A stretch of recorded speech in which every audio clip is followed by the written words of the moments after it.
ಜನ ದೇವ್ರಿಗೆ ಬಿಟ್ಟ ಕೋಣ ಕೋಣ ಆದಂಗ ಆಗ್ಯಾರ. ಒಬ್ಬೊಬ್ಬರನ್ನ ಕಡಿದ್ರೆ ಮೂರು ತುಂಡ ಹಾಕ್ತಾರೆ ಮಕ್ಕಳು. ಅಲ್ಲ ಆ ದೇವ್ರು ಇವರಿಗೆ ನಾನು ನಾಚಿಕೆ ಮಾನ ಮರ್ಯಾದೆ ಹಾಕಲಿಲ್ಲ.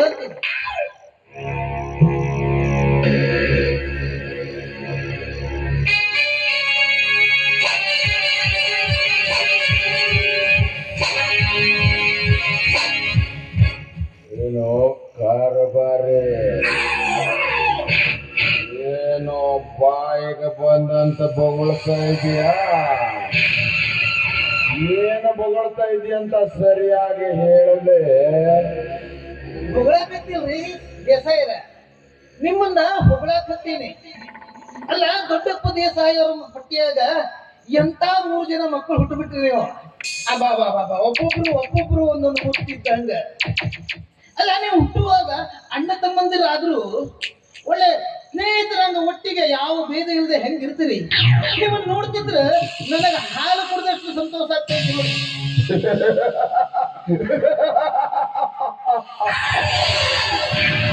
ಅದೇ ಈ ದೊಡ್ಡಪ್ಪ ದೇಸಾಯಿ ಮಕ್ಕಳಾಗಿ ಹುಟ್ಟಿದ ನಾವು ಸಾರ್ಥಕ.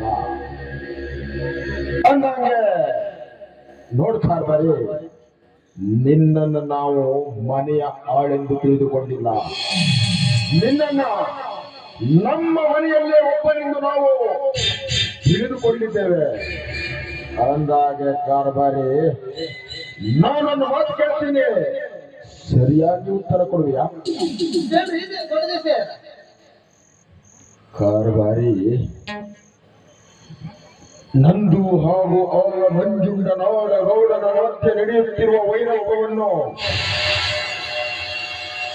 ಇಲ್ಲಿ ನಿಲ್ಲಿಸಬೇಕಾ ಅಥವಾ ಮುಂದುವರಿಸಬೇಕಾ? ನಿಮ್ಮ ಮನಸ್ಸಿನಾಗ ಏನ್ ಅನಿಸ್ತೈತ್ರಿ ದೊಡ್ಡ ದೇಸಾಯರ? ಈ ಜಗಳನ್ನ ಇಲ್ಲೇ ನಿಲ್ಲಿಸ್ಬೇಕಂತಿದ್ದೀರೋ ಇಲ್ಲ ಮುಂದುವರಿಸ್ಬೇಕಂತಿದ್ದೀರೋ? ಮೊದಲು ನಿಮ್ಮ ವಿಚಾರ ಹೇಳ್ರಿ, ಆಮ್ಯಾಗ ನಾನು ನನ್ನ ವಿಚಾರ ಹೇಳ್ತೀನಿ. ನೋಡು ಕಾರ್ಬಾರಿ, ಇದು ಹೊಟ್ಟೆಬರುತ್ತಿರುವ ಜಗಳ. ಇದು ಹೀಗೆ ಮುಂದುವರಿದ್ರೆ ಎರಡರಲ್ಲಿ ಒಂದು ಅಂದ್ರ ಒಂದೇ ನಾವು ಉಳಿಬೇಕು, ಇಲ್ಲ ಆ ನಂಜುಂಡನಾಡ ಗೌಡ ಉಳಿಬೇಕು. ಬಿಡ್ರಿ, ನೀವು ಮುಂದೆ ಹೇಳೋದು ಬೇಡ. ನಿಮ್ಮ ತಲೆಯಾಗ ಏನೈತಿ ಅನ್ನೋದು ನನಗೆ ಗೊತ್ತಾಯ್ತು. ಅಲ್ರಿ, ಜಗಳ ಅಂದ ಮ್ಯಾಲ ಅವರು ಬಂದು ನಿಮ್ಮ ಬಾಯಾಗ ಹೋಳಿಗೆ ತುಪ್ಪ ಇಡುದಿಲ್ಲ, ನೀವು ಹೋಗಿ ಅವ್ರ ಬಾಯಾಗ ಹೋಳಿಗೆ ತುಪ್ಪ ಇಡುದಿಲ್ಲ. ಜಗಳ ಅಂದ ಮೇಲೆ ಕೈನೂ ಮುರಿತದ, ಕಾಲೂ ಮುರಿತದ, ರಕ್ತನೂ ಹರಿತದ, ಹೆಣನೂ ಬೀಳ್ತದ. ಅಂತ ಒಟ್ಟಿಗೆ ಬಿಟ್ಟು ಬಿಡ್ರಿ.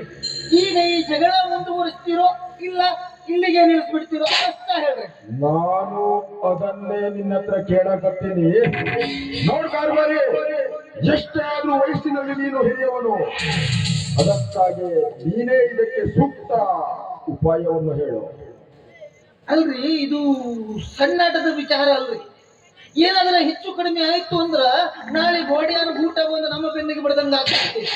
ಅದಕ್ಕ ನನಗ ವಿಚಾರ ಮಾಡೋಕ್ ಸ್ವಲ್ಪ ಟೈಮ್ ಕೊಡ್ರಿ. ನಿನಗೆ 10 ನಿಮಿಷ ಟೈಮ್ ಕೊಡ್ತೀನಿ. ಸರಿಯಾಗಿ ವಿಚಾರ ಮಾಡಿ ಒಂದು ನಿರ್ದಿಷ್ಟವಾದ ನಿರ್ಧಾರವನ್ನು ತಿಳಿಸು. ಕಮಾನ್.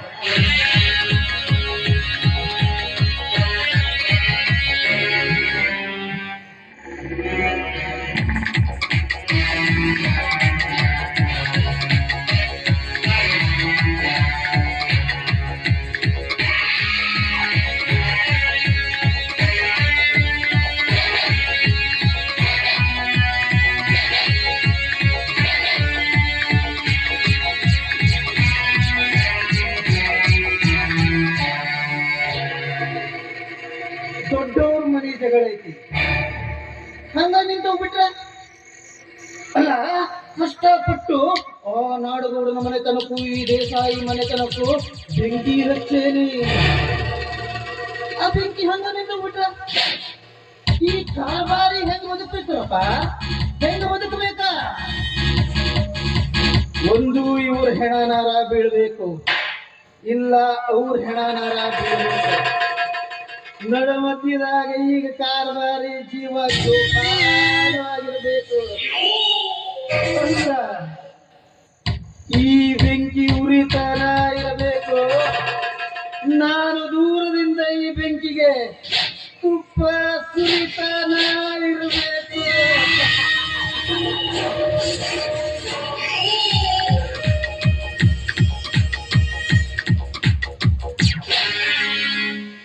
ಕಾರಬಾರಿ, ಯಾವ ನಿರ್ಧಾರವನ್ನು ತೆಗೆದುಕೊಂಡೆ? ನೋಡ್ರಿ ದೊಡ್ಡ ದೇಸಾಯರ, ನಾ ಏನು ಜಾಸ್ತಿ ಮಾತು ಹೇಳಂಗಿಲ್ಲ, ಒಂದು ಮಾತು ಹೇಳ್ತೀನಿ. ಉಳಿದದ್ದು ನೀವು ಇಟ್ಟದ್ದು. ಅದೇನಂತ ಬೇಗ ಹೇಳು. ಅಲ್ರಿ, ಈ ಸುತ್ತ 40 ಹಳ್ಳಿ ಅಧಿಕಾರ ನಿಮಗೆ ಬೇಕು ಅಂತಂದ್ರ ಈ ಜಗಳನ ಮುಂದುವರಿಸ್ಕೊಂಡು ಹೋಗ್ರಿ. ಬ್ಯಾಡಪ್ಪ, ನಮಗ ಅಧಿಕಾರ ಬ್ಯಾಡ, ಆ ನಾಡಗೌಡನ ಅಡಿಯಾಳಾಗಿ ಮನೆಯಾಗ ಕೂಡ್ತೀರಿ ಅನ್ನೋದಾದ್ರ ಇಲ್ಲಿಗೆ ಬಿಟ್ಟು ಬಿಡ್ರಪ್ಪ. ನಿಮಗೇನು ಅನಿಸ್ತೈತಿ ಹಾಗ ಮಾಡ್ರಿ, ಅಂತೇನಿಲ್ಲ. ಅಣ್ಣ, ನನ್ಗೇಕೋ ಕಾರ್ಬಾರಿ ಅವ್ರು ಹೇಳ್ತಿರೋ ಮಾತು ನಿಜ ಅನಿಸ್ತಾ ಇದೆ. ಸುತ್ತ 40 ಹಳ್ಳಿಯ ಅಧಿಕಾರ ನಮ್ಮ ಕೈ ಬರ್ಬೇಕು ಅಂದ್ರ ನಾವು ಕೊಂಡ ತನಕ ಗುಂಡಾಗಿರಿ ಪ್ರಾರಂಭಿಸಲೇಬೇಕು. ನೋಡೋಣ, ಅಧಿಕಾರಕ್ಕಾಗಿ ಹೊಡೆದಾಡೋದು ನಮ್ಗೇನು ಹೊಸ್ತಲ್ವಲ್ಲ. 100 ಹೆಣ ಬಿದ್ರು ಸರಿ, ರಕ್ತದ ಹೊಳೆ ಆದ್ರೂ ಸರಿ, ಸುತ್ತ 40 ಹಳ್ಳಿಯ ಅಧಿಕಾರ ಆ ನಂಜುಂಡೇಗೌಡನ ಕೈ ತಪ್ಪಲೇಬೇಕು. ಈ ದೇಸಾಯಿ ಮನೆತನದ ಅಧಿಕಾರ ಪ್ರಾಪ್ತಿಯಾಗಲೇಬೇಕಣ್ಣ, ಪ್ರಾಪ್ತಿಯಾಗಲೇಬೇಕು.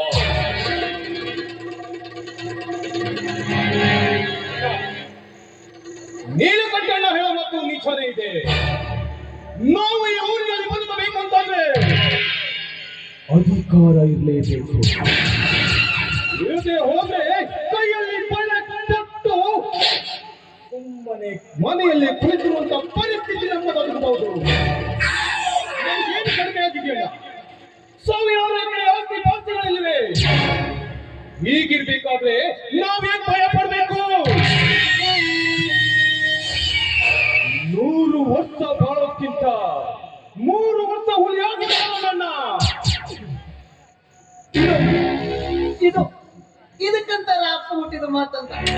ಈಗೇನ ಈ ಇಬ್ರು ಸಣ್ಣ ದೇಸಾಯರು ಹೇಳಿದ್ರಲ್ಲ, ಇದಕ್ಕೆ ಅಪ್ಪ ಹುಟ್ಟಿದ ಮಾತಂತ ಅಂದಾಗ ದೊಡ್ಡ ದೇಸಾಯರ ನಿಮ್ಮ ವಿಚಾರ ಏನಂತ ತಿಳಿಸ್ಬಿಡ್ರಲ್ಲ. ನನ್ನ ಒಡ ಹುಟ್ಟಿದ ತಮ್ಮಂದಿರ ಯುದ್ಧ ಮಾಡಲು ರೆಡಿಯಾಗಿ ನಿಂತಿರುವಾಗ ನನ್ನದೇನು ಅದಕ್ಕೆ ಅಭ್ಯಂತರವಿಲ್ಲ.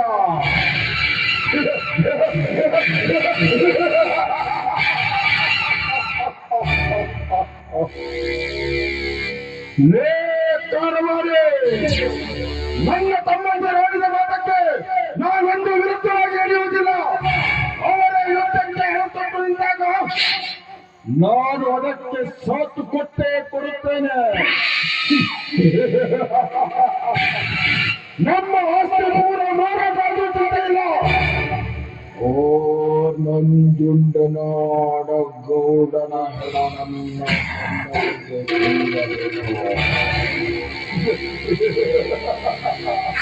ಅದನ್ನು ಕಂಡು ನಾವು ಸಂತೋಷ ಪಡಬೇಕು. ನೀಲಕಂಠ ಹಾಗೂ ಮಣಿಕಂಠ ಆ ನಂಜುಂಡನ ಸಾವಿಗೆ ನಾಂದಿ ಹಾಡಿಯ. ಅದಕ್ಕಾಗಿ ನಾನೊಂದು ಕುತಂತ್ರದ ಉಪಾಯವನ್ನ ಮಾಡಿದ್ದೇನೆ. ಆ ಕುತಂತ್ರದ ಬಲೆಯಲ್ಲಿ ಹಕ್ಕಿ ಏನಾದರೂ ಬಿತ್ತು ಅಂತಂದ್ರೆ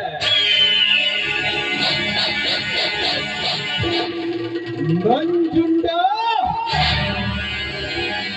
ತದನಂತರ ನೀನು ನಮ್ಮ ತೋಳಿನ ತಲೆಹಾಕಿಯ.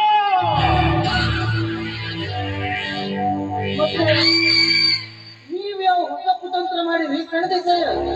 ಮತ್ತಿನ್ನೇನು ಅಲ್ಲ ಕಾರ್ಬಾರಿ, ಆ ನಂಜುಂಡನ ತಂಗಿ ಕಾವ್ಯಾಳನ್ನ ನಾನು ಪ್ರೀತಿಸ್ತಾ ಇದ್ದೇನೆ.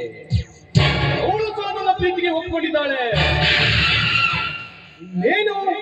ಮದುವೆ ಆಗಬೇಕು ಅಂತ ಮನದಲ್ಲಿ ಅಂದ್ಕೊಂಡಿದ್ದೀವಿ. ಆ ಕಾವ್ಯ ಎಂಬ ಹಕ್ಕಿ ನನ್ನ ಪ್ರೀತಿಯನ್ನ ಮುಂದುವರಿಸಿ ಈ ಮನೆ ಅಂಗಳಕ್ಕೆ ಸೊಸೆಯಾಗಿ ಬಂದರೆ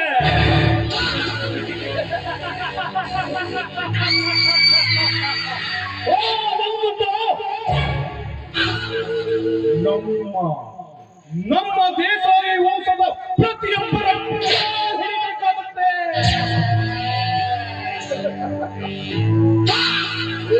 ಕಾರಬಾರಿ ನನ್ನ ತಮ್ಮ ಮಣಿಕಂಠನ ಕುತಂತ್ರ. ನೀವು ಸ್ವಲ್ಪ ಜೋಪಾನವಾಗಿರ್ರಿ. ಅಲ್ಲ, ಆ ನಂಜುಂಡ ಬಂದು ನಿಮ್ಮ ಕಾಲು ಹಿಡಿಯುವುದು ಬಿಡ್ರಿ. ನೀವೇನಾದ್ರೂ ಅವನ ಕೈಗೆ ಸಿಕ್ಕು ನಿಮ್ಮ ಕೈ ಕಾಲು ಮುಗಿಸ್ಕೊಂಡು ಬಂದಿರಿ. ಮತ್ತ ಮೀನಿನ ಆಸೆಗೆ ಹೋದ ಮಾಂಸದ ಆಸೆಗೆ ಹೋದ ಮೀನು ಬಲಿಯಾಗ್ಬಿಟ್ಟು ಒದ್ದಾಡ್ತಿತ್ತಂತ. ಹಂಗಾದೀತು ನಿಮ್ಮ ಪ್ರೀತಿ ಅಂತ. ಕಾರಬಾರಿ ಪ್ರತಿಯೊಂದು ಮಾತಿಗೂ ನೀನು ಅಪಸರವನ್ನು ನುಡಿತಾ ಇದೆಯ ಮಗನ. ನನ್ನ ಕಿರಿಯ ತಮ್ಮ ಮಣಿಕಂಠ ಮಾಡಿದ ಸಾಹಸಕ್ಕೆ ನಮಗೆಲ್ಲರಿಗೂ ಹೆಮ್ಮೆ ಉಂಟು. ನೋಡು, ಆ ನಂಜುಂಡನಾದ ಗೌರವ ಮನೆತನದ ಹೆಣ್ಣು ಈ ದೇಸಾಯಿ ಮನೆತನಕ್ಕೆ ಸೊಸೆಯಾಗಿ ಬಂದು ಕಾಲು ಮುರಿದುಕೊಂಡು ನಮ್ಮ ಸೇವೆ ಮಾಡುವುದಾದರೆ ಅದಕ್ಕೆ ನಾವು ಸದಾ ಸಿದ್ಧರಿದ್ದೇವೆ. ಅದನ್ನು ಕಂಡು ನಂಜುಂಡ ಎದೆ ಒಡೆದುಕೊಂಡು ದಿನನಿತ್ಯ ನರಳಿ ನರಳಿ ನರಳಿ ಸಾಯಬೇಕು. ಇದೆಲ್ಲ ನಿನಗೆ ಅರ್ಥ ಆಗಂಗಿಲ್ಲ. ನೀನು ನನ್ನ ತಮ್ಮ ಮಣಿಕಂಠ ಮಾಡಿದ ಕಾರ್ಯಕ್ಕೆ ಸಂತೋಷವಾಗಿ ಒಂದು ಒಳ್ಳೆ ಹೆಣ್ಣನ್ನು ಕರೆದುಕೊಂಡು ಬಾ, ಮಜಾ ಮಾಡೋಣ. ಅಣ್ಣ, ನಮ್ಮ ತಮ್ಮ ಆ ನಾಡಗೌಡನ ಮನೆಯ ನಡುಗಂಬಕ್ಕೆ ಕೈ ಹಾಕಿದ್ದಾನೆ ಅಂತಾಯ್ತು. ಇದೇ ಖುಷಿಯಲ್ಲಿ ನಾವೆಲ್ಲರೂ ಕುಡಿದು ಕುಪ್ಪಳಿಸೋಣ. ಕಾರ್ಬಾರಿ ಅರ್ಜೆಂಟ್ ಆಗಿ ಒಂದು ಹೆಣ್ಣನ್ನು ಕರ್ಕೊಂಡ. ನೀವು ಕುಡಿದು ಕುಡಿಯೋಕೆ ನಾ ಎಲ್ಲಿ ಹೆಣ್ಣು ತರೋದು? ಕಾರ್ಬಾರಿ ಕರ್ಕೊಂಡು ಬರ್ದೆ ಹೋದ್ರೆ ಇನ್ನ ಟೊಂಕ ಮುರ್ತೀನಿ ಮಗನ. ಕರ್ಕೊಂಡು ಬರ್ಬೇಕು ಅಂದ್ರೆ ಎಲ್ಲಿಂದಾದ್ರೂ ಕರ್ಕೊಂಡು ಬರ್ಲೇಬೇಕು. ಹೇಳು, ಈ ದೇಸಾಯಿ ಮನೆತನದವರು ಕರಿತಾ ಇದ್ದಾರೆ ಅಂತ. ಹೋಗು.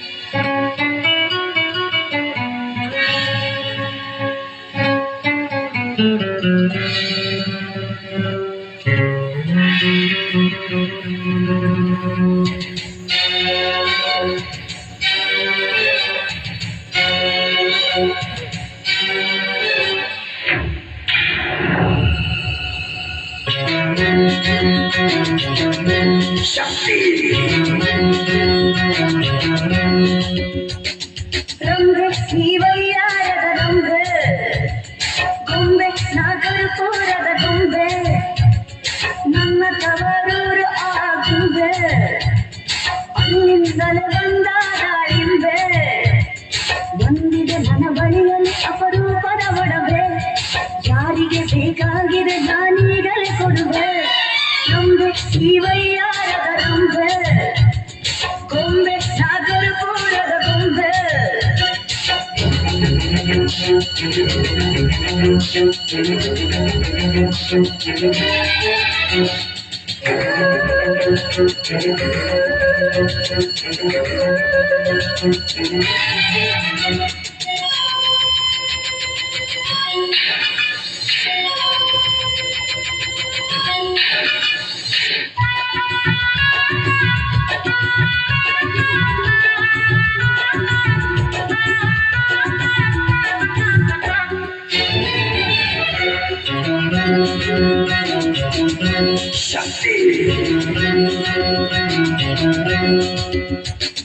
ತುಂಬಿದ ತುಟಿಯಲ್ಲಿ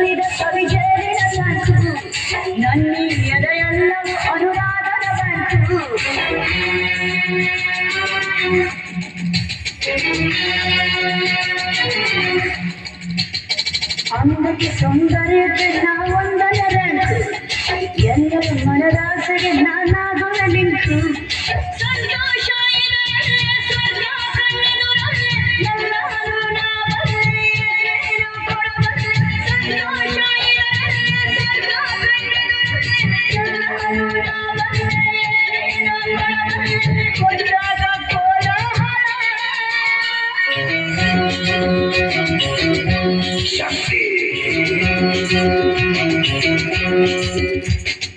ರಂಭೆ ಶ್ರೀವಯ್ಯಾರದ ರಂಭೆ ಗೊಂಬೆ ನಾಗರಪುರದ ಗೊಂಬೆ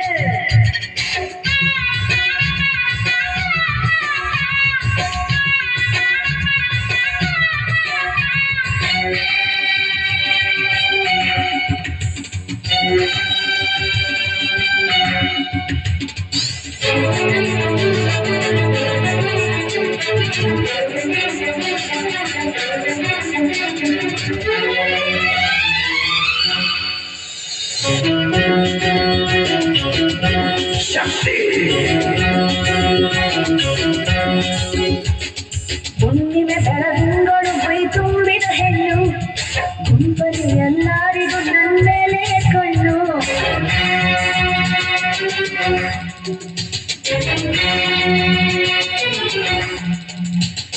ನಕ್ಕರೆ ನವರತ್ನವು ಕಲ್ಲಾಡುವ ಸೊಬಗು ಸಿಕ್ಕರೆ ಸಂತೋಷವು ಕೈ ಸೇರಿದ ಬೆಳಗು ನಾ ಕಣ್ಣು ಬಿಟ್ಟಾಗ ಮೈ ಮುಟ್ಟಿ ನಡೆದಾಗ ತಲಗಾಡು ಮರುಳಾಯ್ತು ಮಾಲಿಂಗಿ ಮಡುವಾಯ್ತು ನಾ ಕಣ್ಣು ಬಿಟ್ಟಾಗ ಮೈ ಮುಟ್ಟಿ ನಡೆದಾಗ ತಲಗಾಡು ಮರುಳಾಯ್ತು ಮಾಲಿಂಗಿ ಮಡುವಾಯ್ತು ಎಲ್ಲೆಲ್ಲಿ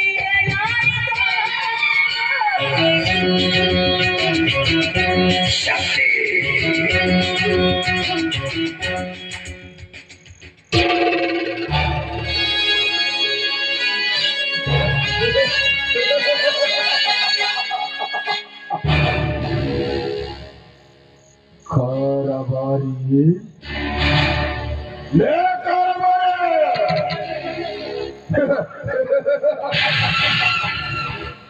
ನನ್ನ ತಮ್ಮ ಮಣಿಕಂಠ ಮಾಡಿದ ಘನ ಕಾರ್ಯಕ್ಕೆ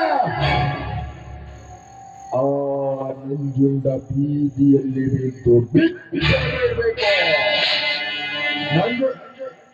ಲೇ ನಂಜುಂಡ, ಮುಂದಿನ ಅಂಕದಲ್ಲಿ ನೋಡ್ತಾ ಇರೋ ನನ್ನ ತಮ್ಮನ ಘನ ಕಾರ್ಯನಾಟವನ್ನು ಬರೋ ಹೋಗೋಣ.